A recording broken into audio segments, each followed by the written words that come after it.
আসসালামু আলাইকুম ওয়া রাহমাতুল্লাহ। দূরে এবং কাছে যে যেখান থেকে আমার ভিডিও দেখছেন প্রত্যেককেই স্বাগত জানাচ্ছি নতুন আরও একটি ব্লগ দেখার জন্য।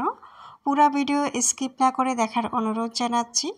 সকালে ঘুম থেকে উঠেই চিয়া সিড ভিজিয়ে নিলাম, তারপর নামাজ পড়লাম, মেয়ের জন্য নাস্তা বানালাম। আমার মেয়ে তো মাশাআল্লাহ রেডি হয়ে গিয়েছে মাদ্রাসায় যাওয়ার জন্য, আর মেকআপ পরে নিয়েছে। সে আবার মাঝে মাঝে অনেক পছন্দ করে মেকআপ করতে, তো আমিও বোরকা পরে রেডি হয়ে নিয়েছি। আমার বড় মেয়েকে নিয়ে এখন মাদ্রাসায় যাব।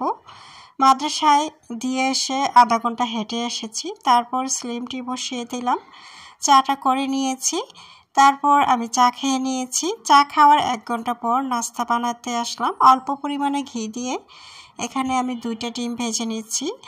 এখানে 2টা ডিমের মধ্যে একটা ডিম আমি খাবো, আর একটা ডিম খাবে আমার ছোট কন্যা। তো আমার ছোট কন্যা ইদানিং আমার সাথে ঘি দিয়ে ডিম ভাজা খেতে ভীষণ পছন্দ করে। তারপর ডিম ভাজা হয়ে গেলে শসা দিয়ে আজকে সালাদ বানাই নাই, শসা কেটে নিয়েছি তাড়াহুড়া করে। তারপর আনারস কেটে নিয়েছি। তারপর চিয়া সিড আর বাদাম, এই হলো সকালের ব্রেকফাস্ট। সকালের ব্রেকফাস্ট আমি কিন্তু একা খাইনি, আমার ছোট মামনি অর্থাৎ ছোট কন্যা দুজনে মিলেই খাচ্ছিলাম। আমার ছোট কন্যা এখানে ছোট একটা প্লেটে নিয়ে সে খাচ্ছিল আনারস। তারপর আমাকে বলছিল যে তুমি এত কিছু খাচ্ছ, হাত দিয়ে ধরে ধরে দেখাচ্ছিল, এটা খাচ্ছ এটা খাচ্ছ, আমি সব খাবো তোমার সাথে। অর্থাৎ দুটো মা মেয়ে মিলেই আমরা আজকে সকালে ব্রেকফাস্ট করলাম।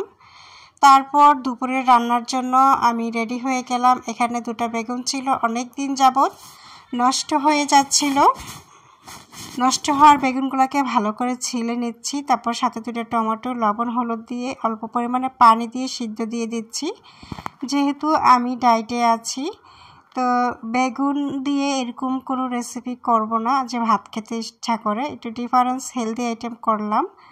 বেগুনটাকে সিদ্ধ দিয়ে তারপর কারেন্টের চুলায় বসিয়ে দিলাম। এখানে আবার আমি গ্যাসের চুলায় আমি আজকে পাঙ্গাস মাছ দিয়ে অনেকগুলো সবজি রান্না করব।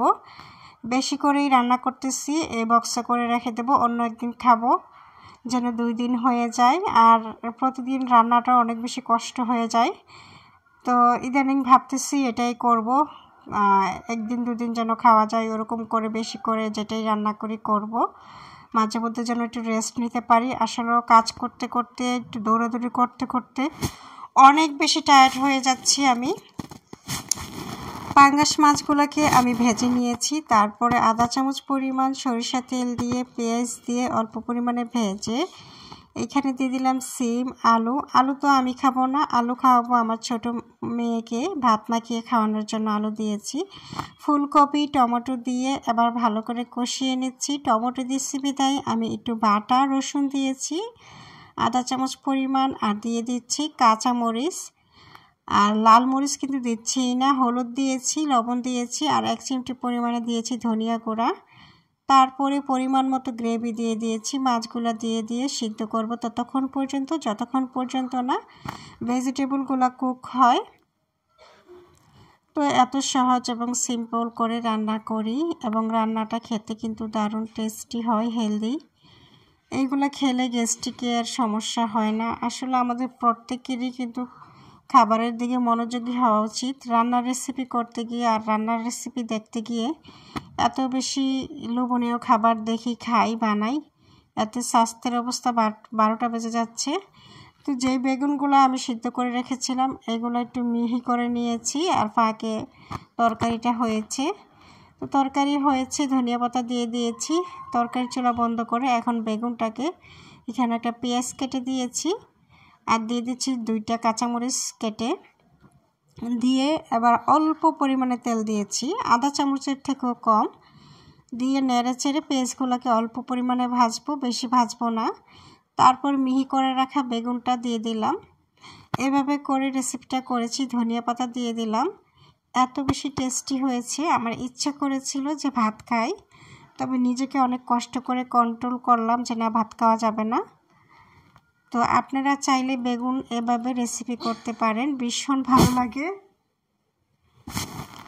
তারপর বেগুনটা ভাজি করে আমি তরকারি যেহেতু বেশি করে রান্না করছি, বক্সে করে রেখে দিচ্ছি যেন অন্য একদিন আমার রান্না না করা লাগে। আর এখন খাওয়ার জন্য পরিবেশন করে নিচ্ছি। বাকি তরকারি যদি থাকে মেয়েরা খাবে, থাকলে আমিও খেয়ে ফেলবো, নষ্ট করব না। খাবার আমি কোনো সময় নষ্ট করি না।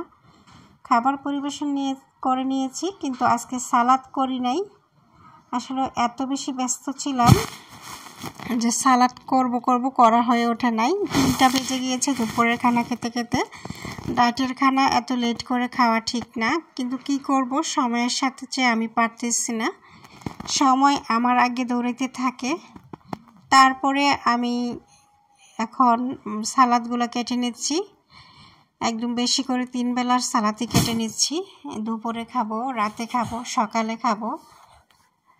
এখন দিয়ে দিলাম সালাদের মধ্যে হিমালয় পিঙ্ক সল্ট, তারপর লেবুর রস, তারপরে দিচ্ছি আমি ধনিয়া পাতা। আর যেটা আমি রেখে দিয়েছি এগুলোর মধ্যে লেবুর রস কিন্তু দেই নাই, পিঙ্ক সল্টও দেই নাই, তাইলে কিন্তু পানি ছেড়ে দিয়ে দেব এবং সালাদটা নষ্ট হয়ে যাবে। এভাবেই রেখেছি। আর এখন খাওয়ার জন্য সেগুলোর মধ্যে লেবুর রসের লবণ দিয়েছি। তো দুপুরের খাবার রেডি করে নিলাম। আজকে শাক রান্না করি নাই, বেগুন ভাজা। দুপুরে খাওয়ার পর সন্ধ্যার পর আমার মেয়ে পড়তে বসছে, হোমওয়ার্ক করতে বসছে আউলা জাউলা চুলে। তারপর তাকে পড়াচ্ছিলাম আর আমি পাশাপাশি স্লিম চা খাইলাম। আর রাতের বেলা বরাবরের মতো নাস্তা, সকালে যা খাই রাতেও তা খাই, ডিম, সালাদ, বাদাম। তো যাই হোক, কেমন লাগলো ব্লগটা কমেন্ট করে